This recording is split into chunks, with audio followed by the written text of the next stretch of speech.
Stephen, here's the thing. You just said something to me which is very serious, and I was jocular about it, but the truth is that the reality for your life is you ended up in a relationship with somebody, and the happy product of that relationship was that you ended up with a child, correct? Amazing little boy, yeah. And how old's your little boy? He's just coming up to 6 now, so it's been a difficult background. Well, you tell me something about it. Well, I went on to obviously do really well from television, and which is amazing, because I was brought up in children's home all of my life until I got to about 16. That is amazing. So I went from there, and then eventually I managed to put myself in situations where I managed to get myself on television, which was a fantastic thing for me to do, to be able to get away from the lifestyle that I could have led, that most people do when they're in children's homes and care. But here's the thing.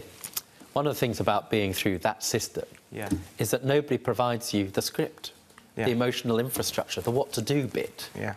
You have to make it up as you go along and guess. Of course, yeah. So you become a dad. Yeah. It's the best job in the world. I agree with that. Yeah. Sadly, at first, the relationship you had didn't work out well. No, we split up, and we split up 3 weeks before my baby was born. So, and it was a long relationship, it was 14 years. So not only did I have the relationship to contend with, I also had the situation of not being able to know whether I'm going to see my son be born. So I had an awful, awful situation. Eventually I saw my son be born, everything was fine, and that's when Junior came into it. Junior offered me a place to live. That's extraordinary. So what does it, having had your background, do to you? Not just to have been a success, but when you hold your son? It's totally different, because I never had a father figure in my life who was ever there for me all the way through my life. My whole life is around my kids. Literally, there's nothing else that matters. It's not about presenting, it's not about acting, it's not about anything, it's about being a father.